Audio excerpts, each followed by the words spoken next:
Got my buddy here. Yep. My buddy Basil. At least until somebody pulls into the driveway. I know, and then you're off like the wind. So, hi, Kelly. Hi. Thank you so much for coming. Thanks for having me. I Happy to be here. appreciate your time. Your space. Yeah.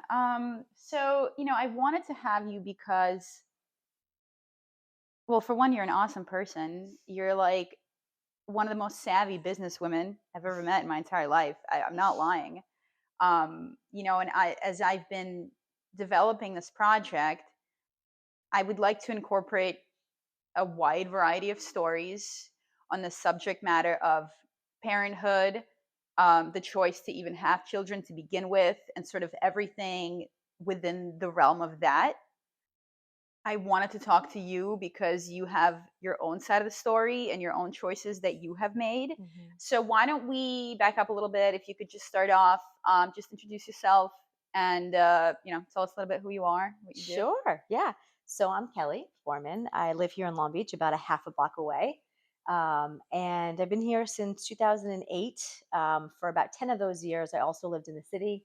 I used to work at a top 10 financial institution and traveled a lot for work and loved what I did. Had been there for 17 years and was very happy. I think I had a moment when I was in my mid 30s of like, what am I doing with my life? What are my priorities? Where am I going? Do I want to have a family? Do I want to have a relationship? Up until that point, I think I was somewhat married to my work.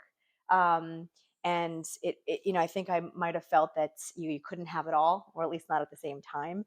And so I kind of did a little bit of reflection and went on a sabbatical to South America, traveled a bunch, and kind of figured a little bit out about myself. And that's when I decided if I'm going to work hard as I was, I want to work for myself. So I decided to pivot into real estate, which is something like many people I've always had an interest in.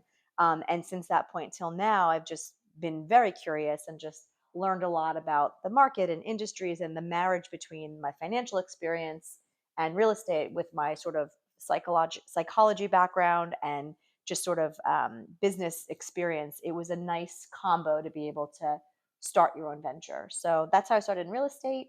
My personal passion is helping young investors find different ways to earn passive income, take more control of their financial future, and that guide people to doing whatever it is they want and using real estate as a vehicle to do that. Well, for one, I think that is like one of the most comprehensive introductions I didn't know that we've had. No, that was perfect. I love that. Now we know exactly everything about you, or at least professionally. So let me ask you this. Do you come from a big family? I do. Well, I consider big. I guess big is relative. So I'm one of 4 girls in my immediate family. Okay. Where? I'm number 2. Yeah. So those of you that know me, there's a huge gap. So it's people joke we're the Kardashians. It's Larry, Christine, Katie, Kelly, Casey, and Chloe. So I'm number 2. We're about 17 months apart. There's a 10-year gap. My parents decided to do it all over again. And then there's a 14-month gap between the 2 little ones. So we're all very close, but there's a big age. It's like 13 years between the top and the bottom. It's interesting. It's like your parents were like, we're done. And then 10 years later, they're like, no, we're not done. Which is funny because when they had Casey and Chloe, they were 39 and 40, which in the 90s was quote unquote old to the topic we're having. And now that's like when people are sometimes considering having their first children. So it's interesting how perspective is so different. For sure. What was it like growing up in a household with 4 siblings? Well, 3 siblings, 1 of 4, yeah. It was awesome. I never had any siblings, so I'm always curious. Oh. Yeah. So it was great. I mean, interestingly, we didn't all grow up at the same time. So I had my one sister, and so for my first 10 years, it was just the 2 of us. And then from my teenage years, when I was living at home before college, then it was the 4 of us. It was like playing house. My little sisters were literally like our dolls. We, taught them how to walk. We were the ones that taught them how to walk, talk, different songs. My little sisters knew all the words to, Basket Case by the time they were 2. So we just really enjoyed them. And then as adults, of course, we now are back, now we're 10 years apart, but when you're in your 30s and 40s, it's kind of the same thing, So we've converged again. And we all live such different lives, but we're very close. So it's nice. Do you guys all live in New York? No, Casey's in Virginia. So she lives in Richmond with her husband, Santana. She's a GI PA Two of us are medical, two are more business focused. And my older sister Katie is here, and Chloe's kind of lives. She lives on Earth. She doesn't really have a home base. She kind Okay. of lives all over the place. I love that. Yeah. So being 10 years older than your second set of two sisters, I imagine growing up, you had your fair share of like babysitting duty, changing 100%. diapers, Well, it's funny. If etc. you ask my sister if she ever listens to this, Hmm. she's gonna mock me because she, of course, the oldest, thinks Yeah. she did everything and I Yeah. did nothing. And she, to some degree, she definitely was more primary because I knew that she would, and of course, being the second, I could get away with stuff. But we both, had a lot of baby stuff growing up, and my mom always joked it was kind of like birth control because we didn't think of babies as this like, magical thing. We knew how much work it was, how hard it was, how much time it took. And in a way, I kind of feel like they're my kids. I mean, I'm not that much older than them, but I feel personally like part of their story. I feel responsible for part of their how they turned out, essentially, for better or worse. Sure. I mean, you were a big influence, and I'm sure at the time, and even now, like growing up, you weren't that far in age. You weren't like parents far away in age, so there was like that closeness of the understanding of you remember what it was like to be this age. Like my parents Right. don't. Right. So cool. That's true. That's true. So do you remember back then when you were helping out with your younger siblings? Do you remember at all thinking about one day when I grow up, I'll be a mom? Or were you already kind of having feelings? Like what were you thinking about it at the time? I always said I was going to have 10 kids as a kid. I was like, I'm 10. going to have 10. And obviously not Ambitious. really, and not even thinking through like the mechanics of that, Yeah. not even realizing how I can't even get my blood drawn without passing out. Like having children is not really like the physical act of having a child. I mean, I hadn't really thought that part through, but I always thought I'd have a big family because I loved having a big family. I don't have a big extended family. I have two cousins, so that was always something I wanted. A big family, and it's funny, right? It was never a conscious decision whether I was or wasn't. That was just something as a younger person I always said. And I guess a lot of people say things like that. Yeah. I don't know if a lot of people say like they want 10 kids, but Yeah, yeah. yeah. They definitely say they Go want big. kids. Like, Go big yeah, or go go big or home, go I guess. home. Yeah, I hear you. So then talk to me about so you're growing up, you're like mid 20s. That's when a lot of people start thinking about this stuff. Obviously, you're very career focused. Talk to me about this age you're coming into and, maybe your friends are having kids and Yeah, your so it thoughts was on like that. kind of different phases, right? And I think people can relate to this, as you go from your 20s to your 30s. Like my college friends ended up settling down the quickest. So probably like between 25 and 28, my college friends were getting married and having kids pretty quickly. And then my high school friends were the next wave. So they were probably like 30 to 35. And then I kind of, to be honest, like from 30 to 40, made new friends, right? So I was living in the city at the time here as well, but I spent a lot of time in the city, and I just was. You always kind of find what you need essentially, and whatever it is in whatever phase of your life. So I loved all the friends that I would hang out with their kids and like do things on the weekend with them, and like that was great. And at the same time, like I also wanted to go to brunches on a Sunday afternoon or go see live music on a Saturday night or whatever I was doing on a Thursday after work. So I found a new group of people through professional connections that we were just in the same space. And we spent a lot of our time just like traveling. So we were all single or at least not married and no kids and Mhm. just traveling. We've been to so many places together. We take a couple trips a year. And then locally we would just do fun things in the city. So it was great. And I always find that you go after like what you're looking for from like a friendship perspective. And then when COVID happened, I moved out here full time. I mean, it was kind of coinciding with my career change. So it worked out. And then coming out here was that was a big difference being full time on the island and like figuring out different, friend circles. And then, of course, I met somebody. I was very intentional about meeting somebody, and I met Mhm. somebody. And through my whole 20s and 30s, to your point, like there'd always been that question of like, am I going to have kids? Mhm. Is it going to be a thing? And I didn't actually have an answer. I didn't know. But I did know that I'm the kind of person that if I want something, I kind of go after it. So Mhm. I kind of felt, and I don't know if this is just me telling myself or not, but I kind of felt that if I really wanted it, if having a child or having a family was the outcome, then I would reverse engineer a way to get there. And the fact that I hadn't done that made me think, is that the end game? Mhm. You know? And I kind of envisioned my life as like sliding doors, right? Like I could see a world where there was like the nuclear family, and then Mhm. I could see a world where there wasn't. And I could see a world where I had a partner, like a life partner, but didn't necessarily have children. I was kind of like leaving my options open. Sure. I don't know if that's good or bad or just is what it is, but I kind of didn't have like a foregone conclusion at that point about the whole thing. You just kind of take it one day at a time, and Yeah, you seem to be like more focused on just like enjoying your life day to day as opposed to thinking of like these are the things that need to get done in order for my life to be like, full. Yeah. full in the eyes of society kind of Yeah, I didn't thing. want to, I wasn't like, yeah, waiting. I mean, there's always this like inclination from like a partner perspective of like, once you have a partner that you're aligned to, like then you can start making decisions together or Mhm. then you can start. And I kind of realized like, I don't know if and when that's going to happen. I don't even know if I'm going to have one partner forever kind of thing. I Mhm. wasn't really, I didn't know. And I remember at one point though, like I had made this decision. I remember I was talking to my friend Shannon, and I was like, I'm going to be a mom, and I just made this decision. Right. And she's like, okay, and I don't know what the impact of that declaration was. Like, I don't know what I was looking When was back. Like this? this was probably, um, in my like mid like when I was 36, maybe 36, Okay. 37. I was like, I made that decision and I was like, I'm going to meet somebody and I think it was all about like intention and mindset. Like, cause I kind of realized like if I was going to, now would be the time. Mhm. Um, my sister at the time had frozen her eggs and she had said, you should just do it. You should just freeze your eggs because there's no reason not to. Like, sure, it's expensive, but if it's important to you, do it.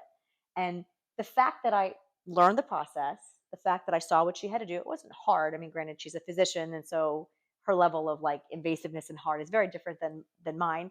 Um, I was just like, no, thank you. And so again, back to my premise of like the hardness of something that I want to do hadn't stopped me before. So clearly the juice wasn't worth the squeeze. And Mhm. it was not something I was planning to do. And then she said something that always stuck with me is you'd never regret it. You'd never regret, having kids.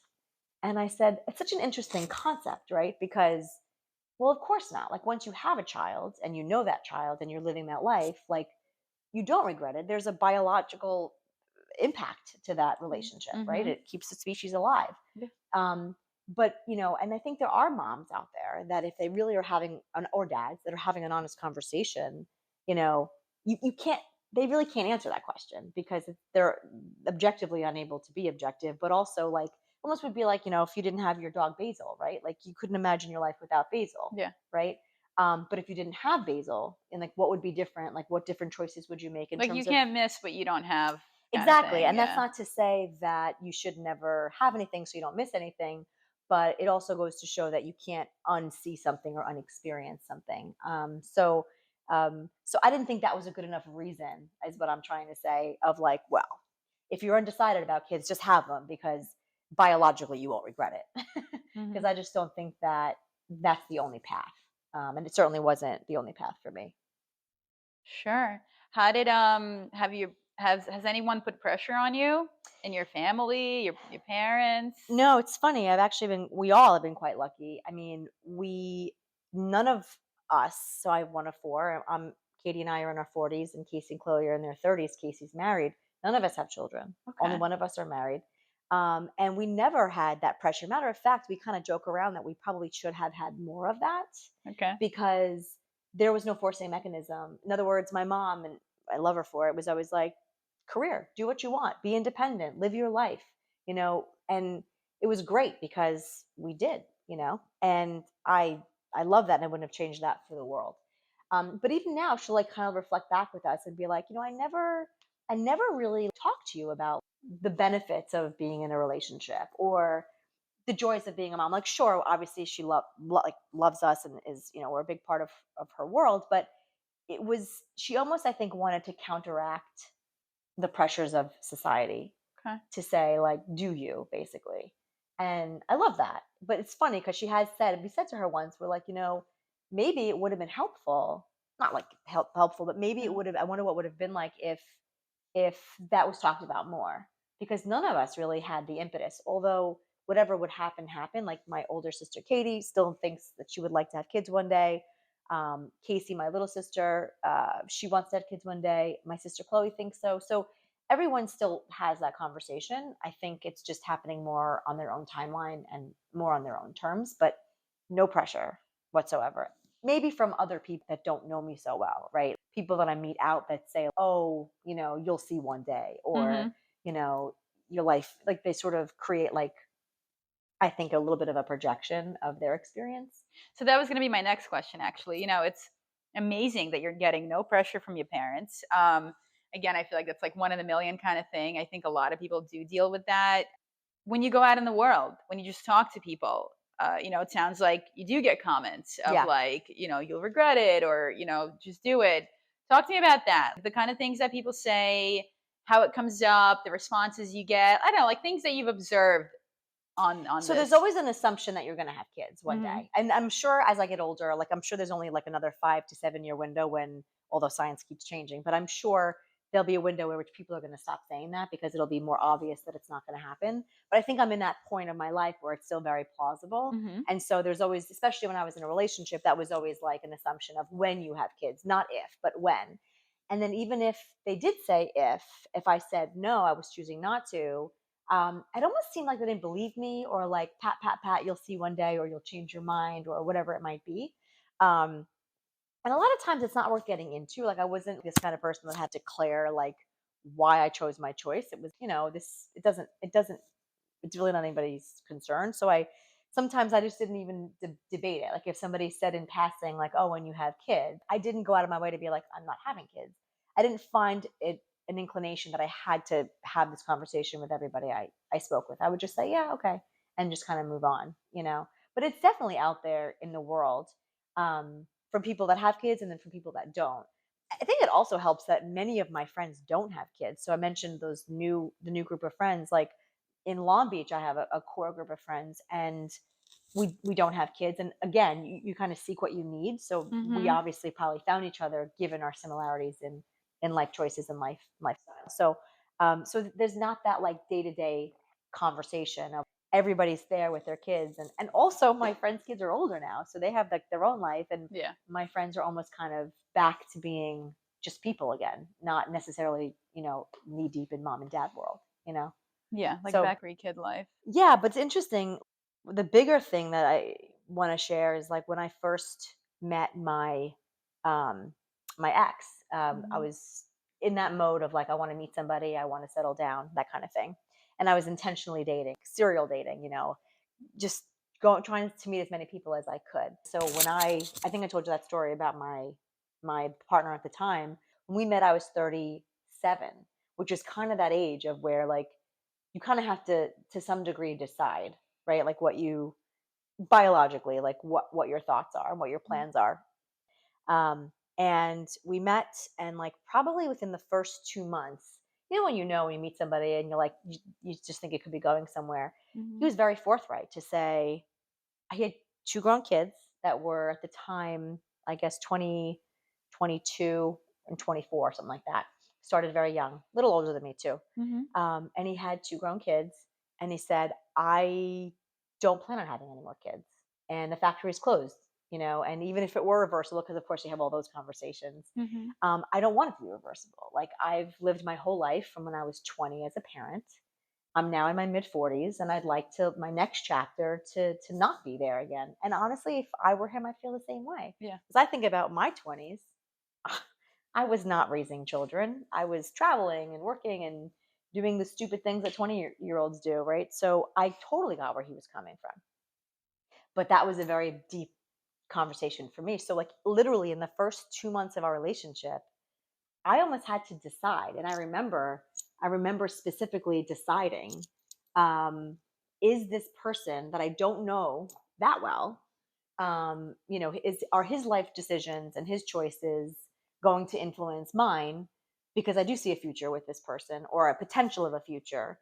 Um, and he's already made a choice, and it's a lot of pressure to put Yeah, on sure. the beginning of a relationship. And I also wanted to make sure that I was making the right decision for myself, so it's kind of a lot going on in an early stage. I then decided, after all that like deliberation, that I always felt like my decision in this instance would be made based on the partner that I was with. Like if I met somebody that was like kid crazy, I probably would have had kids. Mhm. And if I met somebody that was not, I probably wouldn't. Like I was a little bit ambivalent in that scenario. But what's not ambivalent is what I wanted my life to look like. I wanted to always still have other things I cared about, like a career. I wanted to have hobbies and other things that I cared about. So we kind of came to this compromise, which was, if we did have kids, could we still live the life that we wanted to? And he said yes. I think at some level he kind of felt like that was a Venn diagram where the circles don't meet, because having a child changes everything, right? So this is now a conversation you're having a little bit later into the relationship. It sounds like he's No, reconsidering. this was actually in the very beginning when we were Okay. first negotiating, quote Okay, unquote. okay, just trying I to was find kind a of middle like point. always Okay. creating use cases like, well, what if Okay. we had a kid? What if our life didn't have to change? Meaning, like, income wasn't a problem and time wasn't a problem, Mhm. and we could travel and we homeschooled our kid. I mean, I was just trying to stretch like the Yeah, thought exercise sure. and to try to tease out like what was the thing. And he said, sure, we could do that. Mhm. And now I'm 42. And I told you earlier, we recently broke up. We had been engaged and we broke up. And the obvious question that people ask me is, are you like pissed off? Are you resentful? Are you angry? Because basically, the decision of 37-year-old me versus 42-year-old me is quite different. And I don't know, like looking back, right? Like I don't know if this is just something that we tell ourselves, right? Like we always want the possibility. We always want the options, right? And I think that's the plight of being a woman and having fertility for only so long, is like we lose our options at some point, Mhm. and not making a decision is making a decision at some level. And so I just remember at that time feeling like I had not met somebody that I liked as much as I liked him, Mhm. and I was enjoying myself. And I remember distinctly saying, like, I'm not willing to give that up for this maybe sort of thing someday that I may or may not want. So, so it was a very big early conversation, and people often didn't believe me, or I don't know if they didn't believe me, but they were just more like hopeful that I made the right choice for myself, Didn't believe you that you were like, that it "No, was my this is." choice. Okay. Like they thought that, understandably so, like you met somebody and you're infatuated or you're happy, and so you're telling yourself. So he was in, like, they thought he was influencing your decision. Sure. Okay. Or subconsciously, like you were just telling yourself it was okay because you Mhm. wanted it to be okay, but that you were going to regret it later.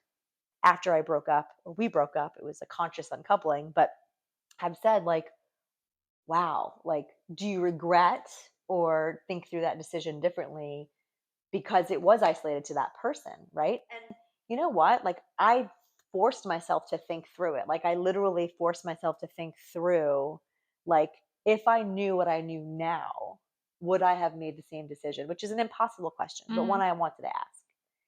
And the answer was no. I wouldn't have done it differently, which again, who knows how much of that is just survival, right? Like we need to feel a certain way about our decisions. Like that's Mhm. just how the human brain works. We always affirm our decisions, but whether that's true or not, like it feels good to know, like I wouldn't have changed it. I remember the exact place I was where we had that exact conversation to start the whole chain of conversation, and I wouldn't change it. I'm happy that the decision that I made, and I do not regret the 4.5 years we spent together.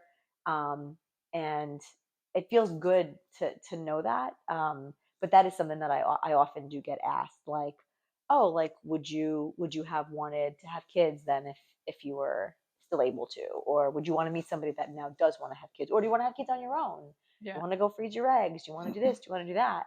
You know, and the answer to all those questions honestly is no. I sometimes worry if that makes me selfish. I And that's probably another conversation like women deal with is like not having kids selfish is having kids selfish. Like Constantly. we're That's like one of the number one things that women get accused of, I think, if they're choosing to not have kids. yeah, Like, you're being selfish because you're supposed to procreate because right. you're out here, and But this selfish is to like, whom? Like who am I taking away from? yes, What am I taking exactly. from somebody, Yeah. you know? But if you're an amazing auntie and you Right. like take your nephews and nieces out whenever they want to go, Right, yeah, right. And I think I had some level of defensiveness about it because I'm the kind of person that always wants to feel a level of autonomy with my decisions. But let's be real, like we're all making decisions with context. We're not living in a vacuum. Because like I said earlier, if I met somebody that was like, I want to have children, I wouldn't have said necessarily no, So it's kind of an interesting straddle to sit on.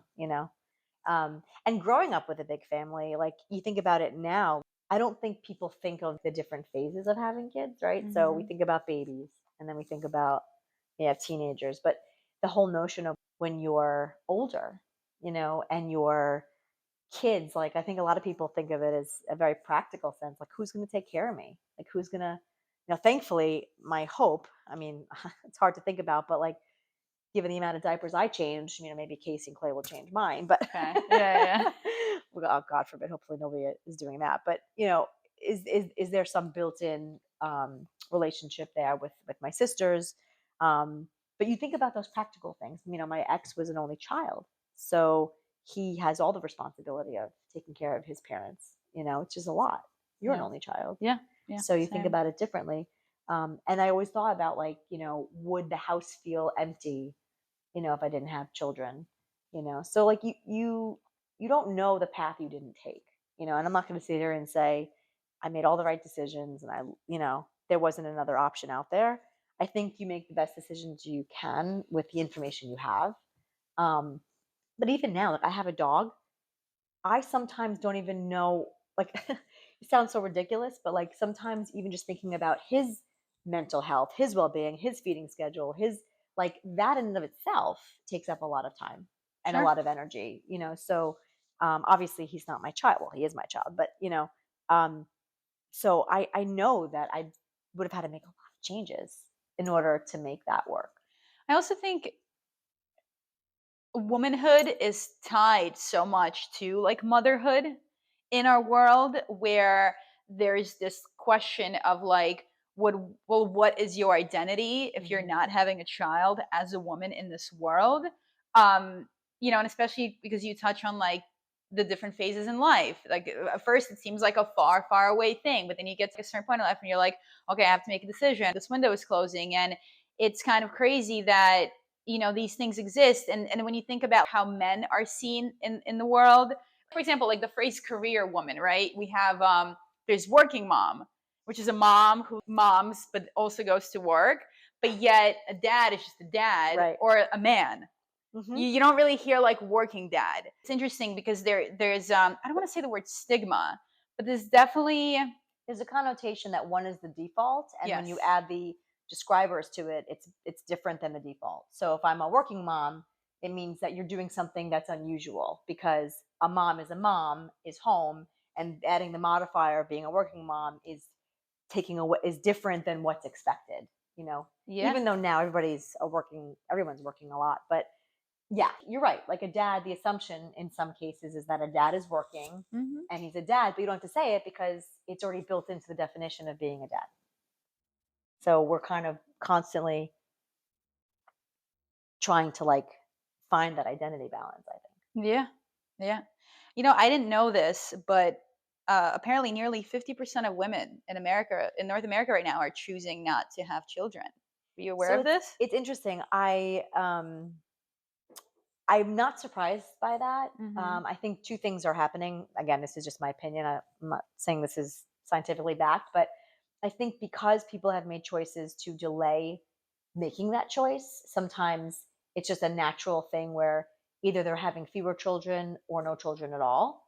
I think other times it is like a generational thing where I think the younger generations, they are taking the stance of I'm choosing. There isn't a default. Like I have a couple of friends' kids or, that are in their 20s, let's say. And you're right. Half them I talk to are like, no, or I don't know, or I haven't decided. And there seems to be a lot more comfort with like having the choice. And I also think being much more open with sexual orientation and sexual identity, right? Some people are spending more time figuring out who they are and who they're attracted to and who they want to be and who they want to be with, that introducing a third party to that, would take away from that sort of development. And I'm very curious how that's going to impact, like at a macro level, right? Like how, Like in the next few well, and just in terms decades. of, yeah, like in terms of Yeah. population growth and shrinkage, and what's that going to look like, right? As people are having either fewer kids or not having kids, and even like, it's going to sound silly, but even things like tax law is all based on the nuclear family, and I wonder how those things might change as the quote unquote average individual changes in terms of what their quote unquote family is. Well, I also think the biological window is kind of growing. Growing. There used to be a time when, I mean, like my mom had me when she was 24. I mean, this was back in Russia, and she was seen as like an old lady having a child. Obviously, that's not the case now. Now women, I think, are choosing more to have kids in their late 20s, 30s, 40s. And I think that is just having such a profound impact. It's like suddenly we live in an era where women can develop a career. If they want to have a kid, they can do the first thing, and then they have more time to do the next thing. And yeah, it's this idea of choice. And I think, it's funny, I've been seeing a lot of articles right now on, like since the pandemic, because everybody went to work from home. Hmm. And a lot of people are preferring to work from home because if you're sitting at a computer all day, you don't need to be at work. But then there's like an older boomer generation that are kind of saying things like, oh, the millennials, like they're lazy, they don't want to work, they want more pay for less, time spent in an office. And it's more like, no, I think the millennial generation and beyond, I think we're just starting to become more conscious of the lifestyle that we want to live, and Hmm. growing out of that like grind, grind, grind mentality, and like what is actually important in life. And work and having the family is not always the right choice for every single person. Hmm. No, the thing about choice is interesting what you describe, right? Because I think when more people choose to have kids, if they choose to have kids, I also think they have a different mindset about it because they chose it, right? Like I talked to my mom and she's like, there was never a conversation about kids. It was always happening, Yeah. and but I also think that generation didn't stop and think as much, like they were the kids of the depression parents, right? So like Hmm. they were living in a very different world, and they just didn't, there was no thought about it. I try to imagine, it's like, what do we do that I didn't think about? Like what social norms did I take for granted that the next generation won't, Hmm. and that's something I think about a lot. I mean, it's even changing with college, right? Like that was always an assumption that people would go to college if you were of a certain socioeconomic, position, or whatever you wanted to do. And I think that's completely changing, especially with AI. Like now the jobs that are going to become sort of useful are completely different than what they were. So everything keeps changing, but I think you're right. Like choice is a burden. If you think about, it's a freedom and a burden. If you think about not having that choice, um, it's easier, right? You just do what you think you do, and then when you take a step back and you have the choice, you're riddled with analysis paralysis, right? And am I making the right choice? Am I making the wrong choice? And I think the flaw in that logic is it's not binary. Like it's not right or wrong. It's sometimes it's either now or later, and sometimes it's either or. Like both could be true. There's a whole movement that says we're doing it wrong, in the sense of if you actually had children younger and then started your career later and went through, you'd actually end up in a better trajectory than if you stopped in your 30s, had kids, and then went back. Who knows? I'm sure that plays out differently for Hmm. different careers, but I thought that was really fascinating. Is like, when you're young and having kids and have the energy to have a child, right? And then maybe in your 40s, you actually start in the workforce, like fascinating, like, and then go until you're whatever age, like Sure, as opposed to like si- taking a gap in between and like exactly. falling And then out. trying to Yeah. figure it out, but then having the ego that was like, why am I taking a step back? Because I was here and now I'm here. Like there's a lot of stuff going on there. And then there's a lot of resentment, right? Because Hmm. people are trying to, I mean, so many of my friends by choice, by the way, that have children, they chose to not continue with their careers. And it's not, there was one point that I didn't understand it because I was like, how could you have loved what you did so much? And now it almost seems like that was just a placeholder Mhm. until quote unquote something better came along.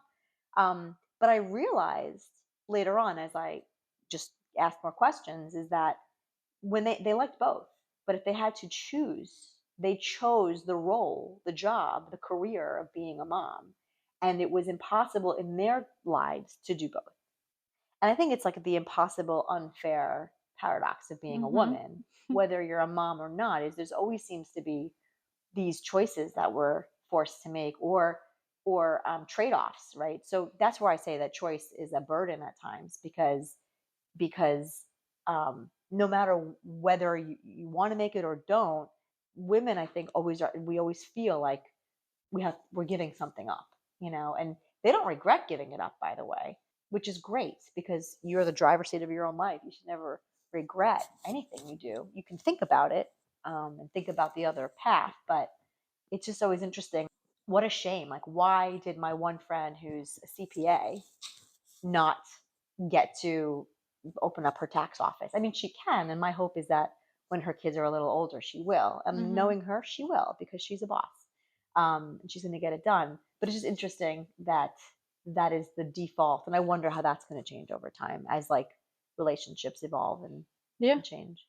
Yeah. It's like, and then, the women that have to go back to work, that have no choice, that's like a whole nother thing that I find interesting, is that women are expected to go through this complete like shift and paradigm of the realities, and create life, and then first of all, there's like no parental leave in this country. It's like you'd be lucky if you work in a company that offers you some parental leave, but on the whole, on the federal level, there isn't any. Right.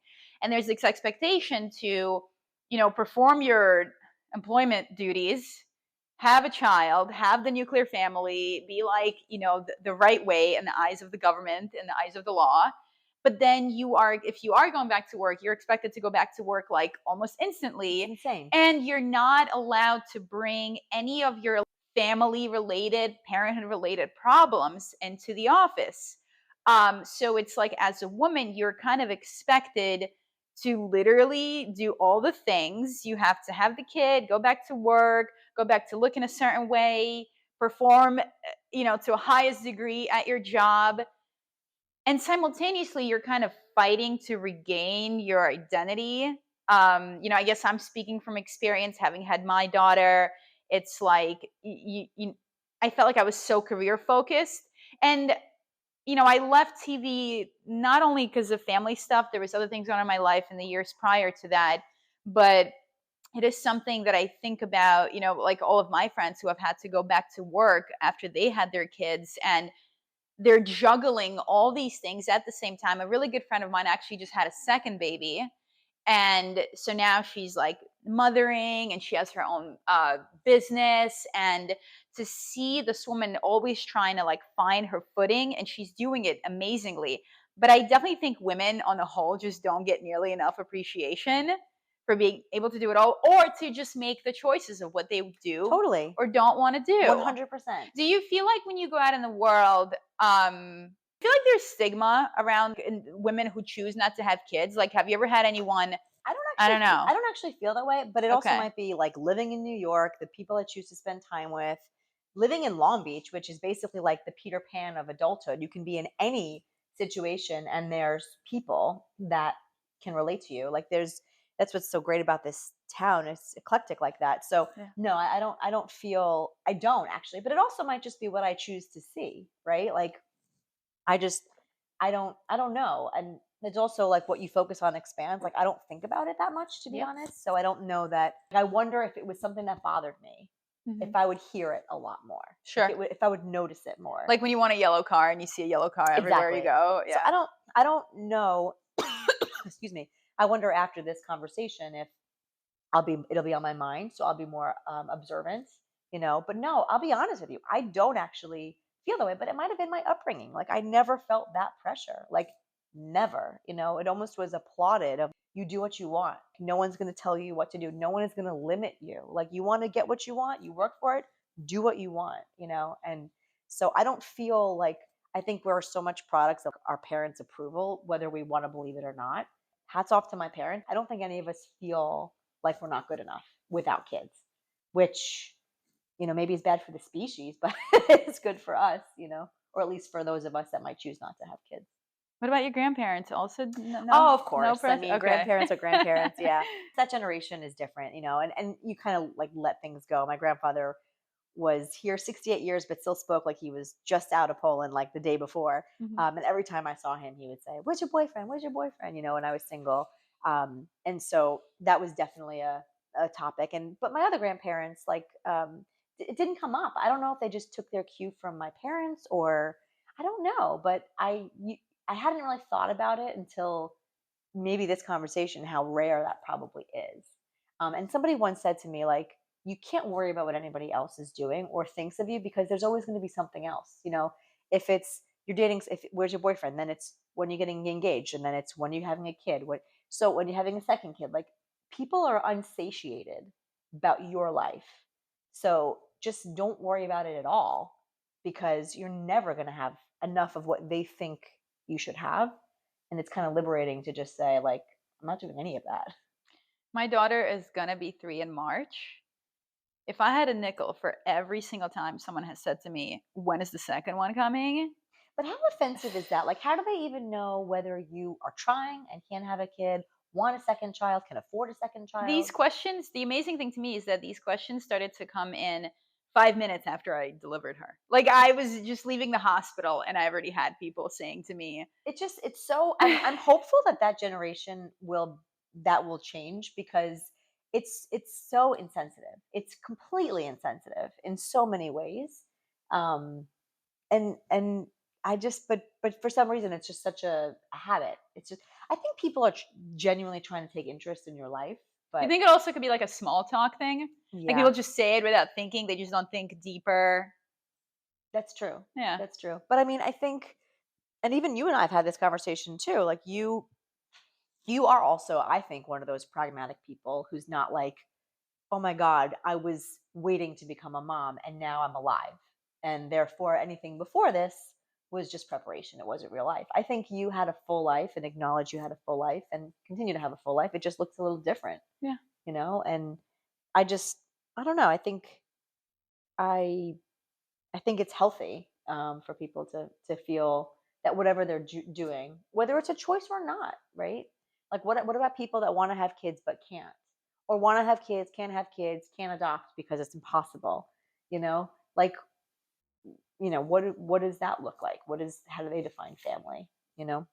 Yeah, and that's another reason to not ask people constantly when they're having kids, because a lot of times you don't know what the reasons are why Yeah, people aren't having kids, and it could be because of a medical reason. sure.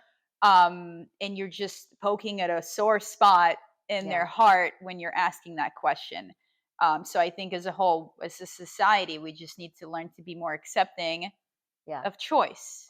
It's interesting too, though. Like there's a little bit of I don't know what the word is, but like curiosity.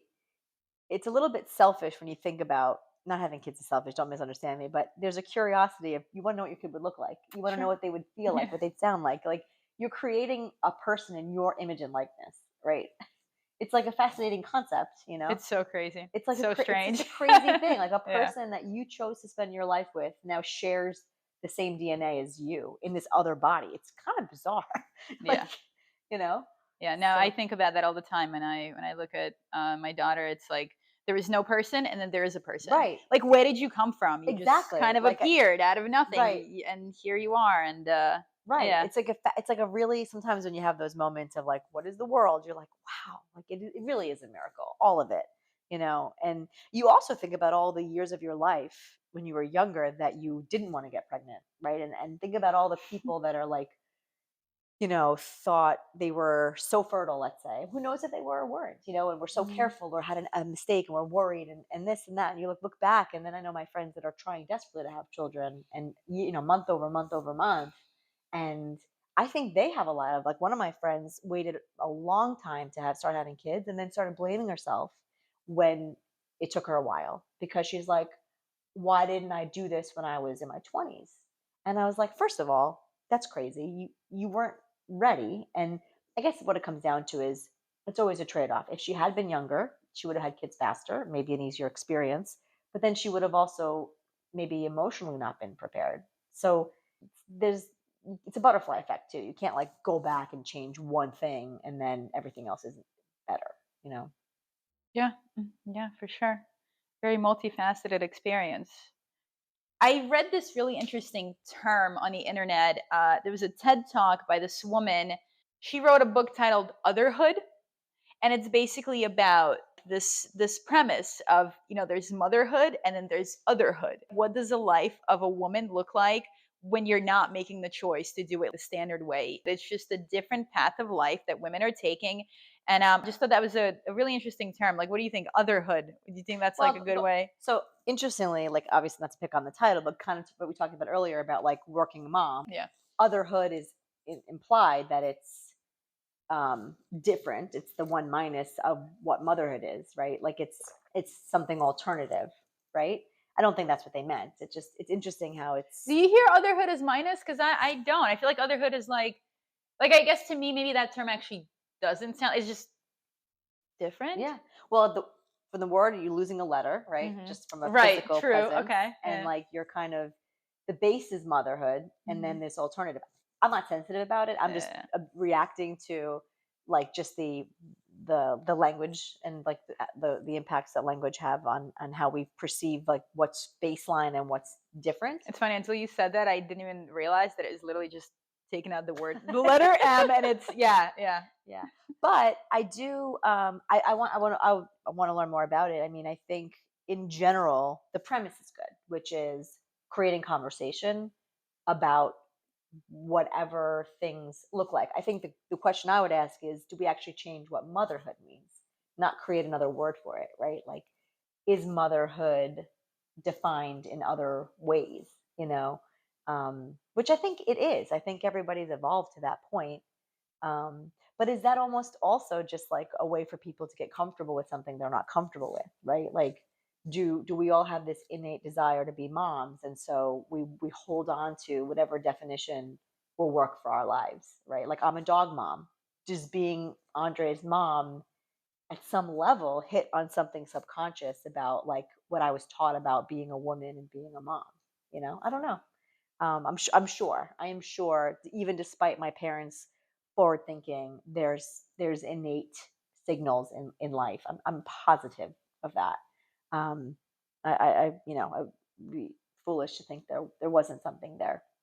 And I'm also excited because even though it's not the same, like having three sisters, I know someone. I'm pretty sure someone's going to have kids, like, and I'm going to be obsessed with those kids. And like I said, I feel like Casey and Chloe are mine. Like I have all the accomplishments of feeling the way a mom feels about her kids because they're pretty awesome. Have you And ever worked as a babysitter? Like, outside of your sisters? not really because I was so busy babysitting them. Okay. Yeah, My yeah, parents did a lot of shopping those 5 years. I don't yeah. know where the hell they went, Yeah. but they were never home. No, it's not true. They were home, but we were with them a lot, like a lot. So, um, Do you feel like it in some way maybe that, like, turned you off from the idea of oh, I'm having a child in the sure. future? Okay. Oh, I'm sure. I'm sure that there's a relationship with that because it Yeah, was hard. I yeah. saw the compromise and the seedy underbelly, as they say, of being a parent. Um, but it's interesting because it didn't turn off my sister, my older sister. So it almost goes back to nature and nurture. Like, are there certain tendencies that we each have, and then our experiences kind of push you one way or the other? I don't think it's one thing. Um, but and it's interesting too. You're a mom. Like, do you ever think of your life without being a mom? Not anymore. So like you literally can't even see it, right? Like, what do you mean? Well, the reason I asked the question is like I think and I don't know if this is part of the conversation that we're having, but I sometimes wonder, even to this day, because I can still have kids. I mean, I'm young enough to still have Mhm. children. Like, I wonder to this day, I play sliding doors with myself of like, oh, what kind of mom would I be? Or what would that look like? Or how different would my life be? And I don't know if everybody does that. That's just part of being introspective. Or do I do that because society has a standard, and I've sort of deviated from it. You're asking if I remember pre-motherhood identity Yeah, and if versus. correct, and like if you could, and this is not a knock on your daughter, but like, Yeah, yeah, no, I get it. could you see, like, is there a world like that you could see that you of just being you, not even being a spouse, not even being someone's partner? To be completely honest, I think I'm starting to again. I think when I first had my daughter, the first like 2 years, it was very much I could not. Hmm. And it was like, okay, I was this person and then I became somebody else. And then you kind of go through this is what the world sees me now. I'm a mom first and then all the other things. But now I kind of have to prove all the other things all over again. Whereas, Hmm. like before, they saw me as the things that I was doing. Um, so I would say I think now it's starting to come back. I think the more I dive into spending my time in the way that I want, sending my daughter off to school, being able to have like longer days to focus on what I want to do, I definitely think it's coming back. And I think a lot of it is, I think there's definitely, like, I don't want to say the word loss because it's not a loss. There's a shift in my understanding of who I am. But I do think I went through a period of like, uh, oh snap, I'm like a totally different the world sees me as a totally different person, but I'm still the same person. So now 2.5 years later, it's more like I'm just bigger. There's just Hmm. more of me now. It's like I was that and I'm this, but now I'm all of it combined, as opposed to like this is the old me, this is the new me. So it has been a very interesting transition. I don't know if that answers your No, it question. Yeah. definitely, does, because I think that there is an element of letting go or giving up certain things in any decision that we make, right? Like being choosing to be in a relationship, even if you weren't dating anybody else, you're still giving up this behavior of making decisions by yourself, right? You're considering another person. Like, I almost think it's healthy to think of it as, okay, what every decision I make is additive and subtractive. That's a word, because you're making, it's almost, you want it to be intentional, right? And Hmm. so um, I think that's, I was asking the question more because I think sometimes, and it's probably biology too, right? But sometimes it's like, it's like BC, like before child, right? And Hmm. then after, and it's almost like the preparation for who you are now, which is true. It is a preparation. But the moms that I know that are, I find to be the most well adjusted, have actually acknowledged to say, yeah, like I had to mourn my old body, my old free time, my old focus to my career, whatever it was. And they're not resentful about it, but they acknowledge that, which I think is very real Yeah. and very healthy, because it all is choices. And I think if you look at it that way, I know I keep using that word, but if you look at it that way, somebody said this to me once: you can have it all, just not always at the same time. So I think it's all about a sequencing Also, exercise, it's your own definition of what all is. right? What's all to somebody else may not be, all that you want, and And it's very subjective. we haven't even like talked, not that we will, but we have, there's that whole other conversation about, we're just talking about this in a very binary way, like kids or no kids, right? Then there's the whole notion of what does the color of your life look like? Like, how is your dynamic with your kids? How is your dynamic with your partner? Like, I know a lot of people that on paper, right, they check the box of either single or in a relationship or this or that. But if you actually like open up the file cabinets of their life and you read the stories that they have experienced, loneliness is loneliness, whether you're in a relationship or not. Being a caretaker or caregiver, or being in connection with people, that's pervasive. I think, regardless of what legal or formal structures people choose to have in their life. Um, so it's more those subjective things that, like I think I identify with. I don't have I don't think it always is defined by like what you can put on a piece of paper, Hmm. in terms of who you are. Like your state of mind isn't ultimately going to be defined by as long as you have this person and this person. This, it's like you have to be happy inside in order to be happy on the outside. And just because you check boxes of certain things Yeah, that you're supposed to have, that's not going to define. Um, it's like what's going to happen is is possibly going to show up because of who you are. It'll just have different constructs of in a relationship or not. Like I was listening to this book. I wish I could quote it. I can't remember the name of it, but I think it's called Settling for Mr. Good Enough, which actually the title itself was a total turnoff, and the book itself right now is horrifying, actually horrifying, but like a car accident. I'm still reading it. But just talks about the odds and like statistically why waiting to find somebody is just like not a smart idea and all this kind of Mhm. stuff.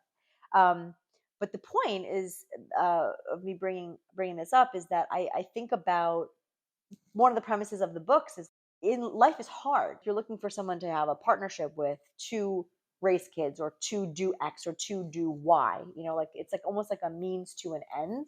And it sounds very clinical and very like non-romantic and all that kind of stuff.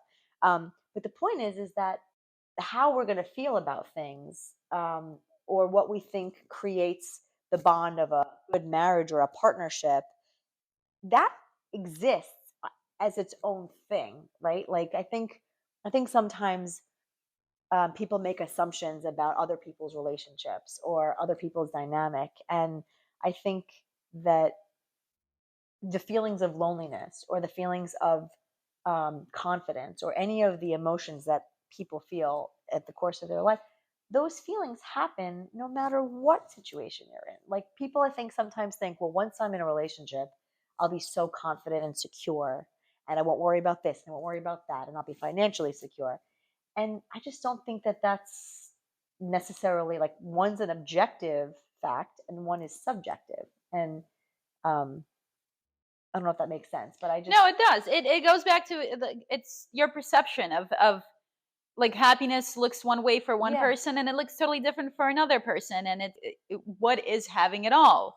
right, It's more about how you think about what you have and the relationship you have with what's in your life that defines your state of happiness. Because I mean, we see it all the time, celebrities, that are like top of their game, A-list artists, ton of money, family, houses, everything, and then you hear they like committed suicide or something, and it yeah, just leaves you wondering, isn't that the epitome of what we want? Isn't that what everybody wants? The family, the house, the career? And how can this person not be happy? That doesn't make any sense. So I think that is like the ultimate proof of what you're talking about, because you can have all those things, right. but if you're not settled in your mind, if you're not content, it doesn't really matter. Or is it a hierarchy of needs? Like, are their external needs all being met? So their brains are left, you know, like to face, like when people don't have their basic needs met, they're focused on survival. Like you're Hmm. focused on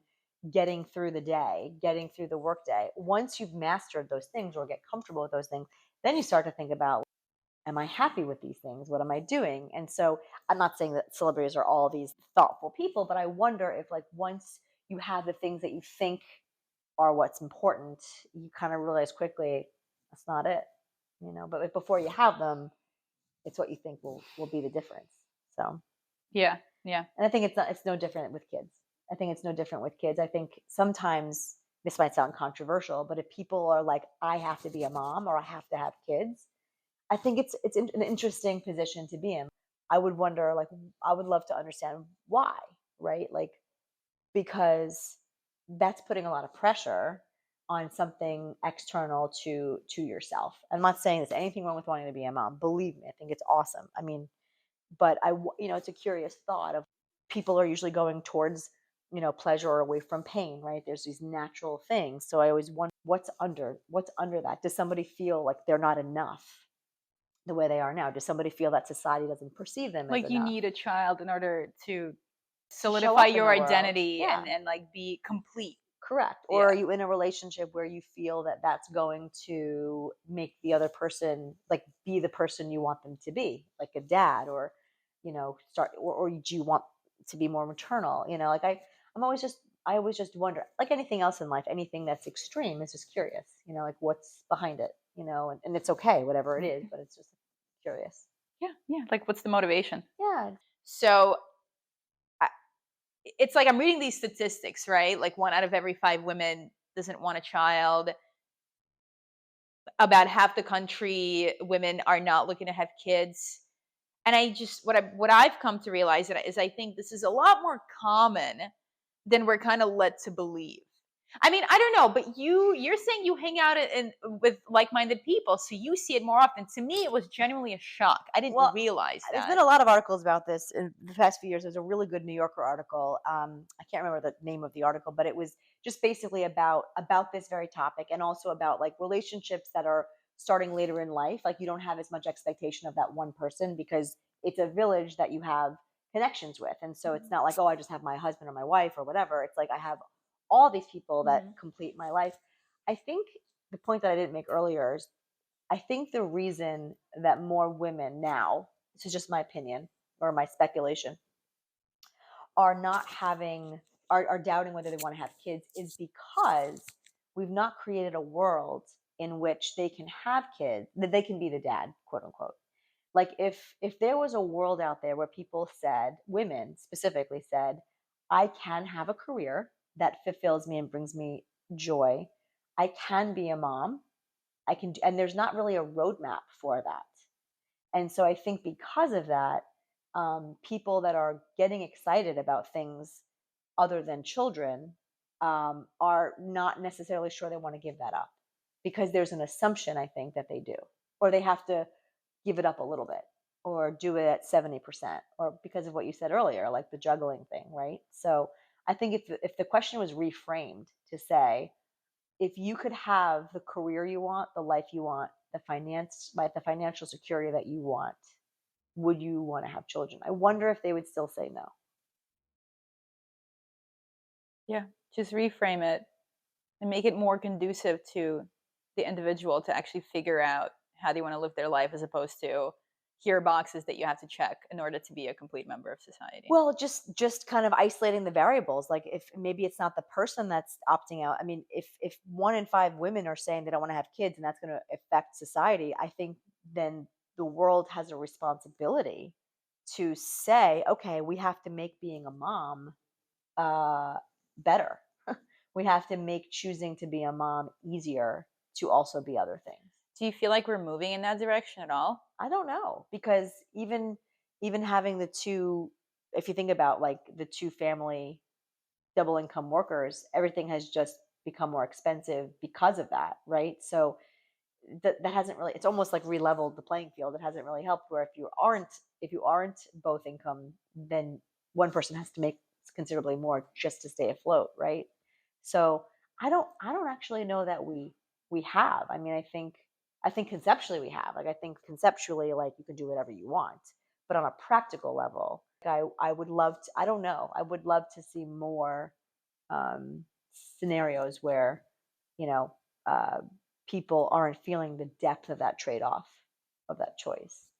um, it's happening more and more. I mean, the other thing that I didn't tell you or we didn't chat about is, when I was younger, my mom played the more traditional familial role, but when my sisters were born, my little sisters, they switched because my mom always was more of a career person and my dad was always, Mhm.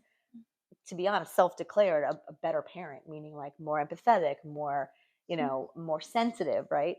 So what they realized is probably they should have done that from the get-go, but back in the 80s, that wasn't really an option.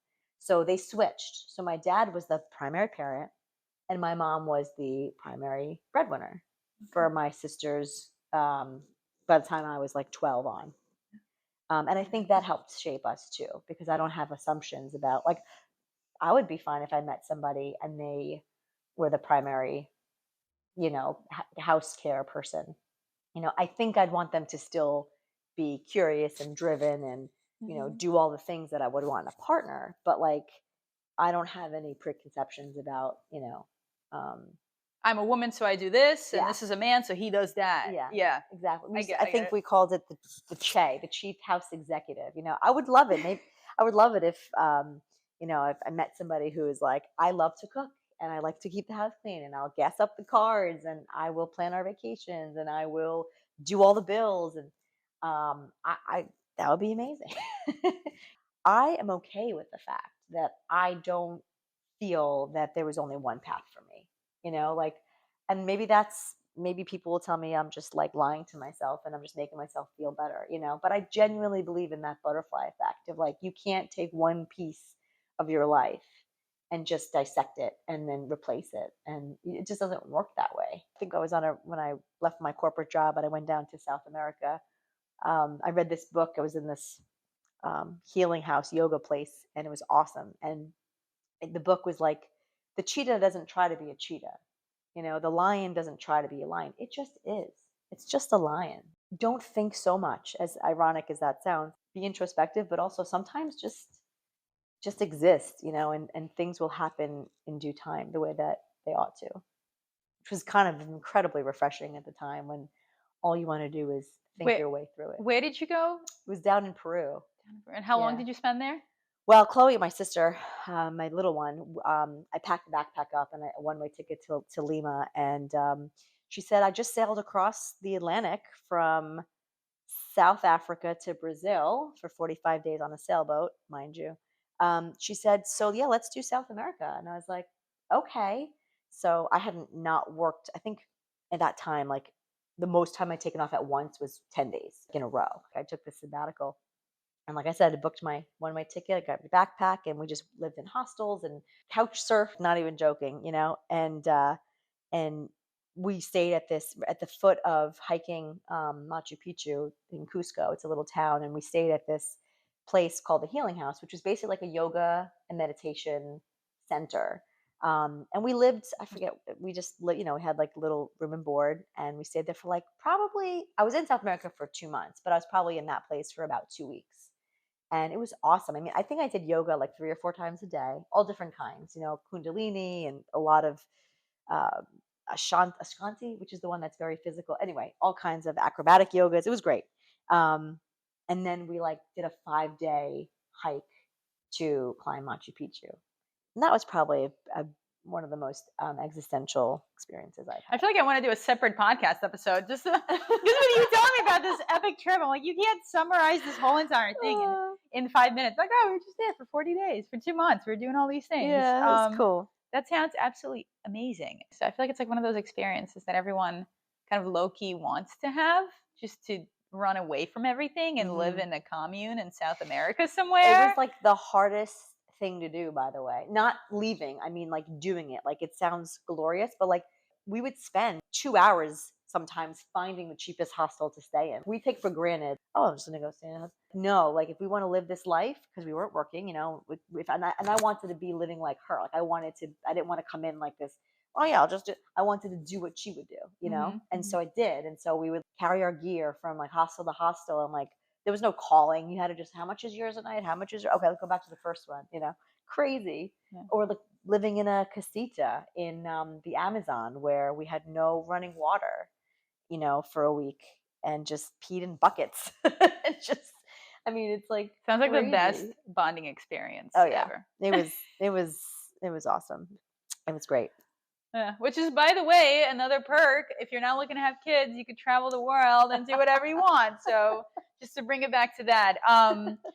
No, I think I really appreciate you sharing your time with me. Everything you said, it's been really interesting.